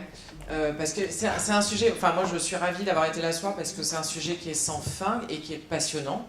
On est, sans dire que business c'est pas bien, l'argent c'est sale, mais il y a quand même une grande différence entre effectivement des données de masse qui sont apportées volontairement par des citoyens pour co-construire avec la collectivité des services à l'ensemble du territoire et de la population. Ça fait une sacrée différence par rapport à une entreprise privée, qui plus est, qui n'est pas chez nous et qui va effectivement vous faire croire de merveilleuses choses alors qu'en fait elle en fait un business indéniable, mais aussi, on sait très bien, des fins de transhumanisme, de manipulation, etc. Où là, on se dit quand même ce serait bien qu'on exerce un petit peu notre liberté et notre libre arbitre. Moi, ça me fait penser ce que vous dites aux compteurs communicants. Pour nous faire croire, voilà. On va nous faire croire qu'on va pouvoir gérer notre économie, alors qu'en réalité, c'est la productivité. On ne paiera plus les gens pour venir contrôler votre compteur et tout ça. Mais alors, en tout cas, là où je vous rejoins, sans rentrer dans le débat de Linky, c'est il est fondamental d'avoir beaucoup de communication, une bonne transparence, peut-être pas complète, mais une bonne transparence aussi sur, effectivement, et c'est l'enjeu de, tout du moins à minima de la RGPD, c'est de dire, cher individu ou cher citoyen, suivant qui on est, voilà ce que j'ai envie de récupérer, pour quelles raisons, et voilà ce que je veux en faire, et voilà comment je vais la sécuriser, etc. etc. Et cette notion de transparence et de communication est fondamentale dans la collecte des données et ce qu'on en fait. Donc je vais laisser Virginie vous présenter les deux ateliers de ce soir, et évidemment pour continuer après tous à échanger et co-construire. Merci beaucoup d'être resté plus longtemps que prévu, ça veut dire que vous avez encore plein de questions à nous poser, donc on va vous retrouver très nombreux dans les ateliers qu'on fera à partir de octobre et novembre. Pour l'instant, on a deux ateliers très différents. Le premier, c'est le compte mobilité. C'est un cas d'usage. En fait, on avait besoin de venir avec un cas d'usage pour vous montrer ce qu'on peut faire un peu. Enfin, déjà, savoir ce que vous vouliez faire avec vos données, puis tout. Et donc, on a la Fabrique des mobilités qui est venue spécialement vous présenter ça. C'est un projet qui est pour l'instant, qui est vraiment même pas un prototype de réflexion. Jean-Philippe Estrade de l'ADEME, de l'Agence de l'environnement et de la maîtrise de l'énergie. Et donc l'atelier portera effectivement sur une utilisation possible des données personnelles qui est de créer un compte de mobilité avec derrière l'idée quand même de, vu notre métier qui est de réduire la consommation d'énergie liée à la mobilité, qui sera de proposer des nouveaux usages, des nouveaux services pour réduire la consommation liée au transport. Voilà. Et donc ils ont besoin de vous pour le confronter à la réalité, remonter vos contributions et puis voilà. Et le deuxième atelier c'est avec moi. Alors désolée. Donc ce sera plutôt sur à partir d'un cas d'usage aussi de récupérer ces données sur Facebook, de discuter d'un peu tout ce qu'on a dit, comment récupérer ces données, quels sont les risques, quelles sont les différentes solutions qui existent pour stocker ces données et voilà. Et après on a également besoin en fait de vos contributions pour qu'à la ville de La Rochelle on mette en place des outils de portabilité des données qui correspondent à vos besoins et à vos usages. On n'a pas fait l'inverse, on n'a pas mis d'abord l'outil et après on vous l'a imposé, on construira avec vous. Merci à tous. Merci à vous quatre qui avez apporté un magnifique éclairage. Et donc à bientôt pour d'autres questions. Merci.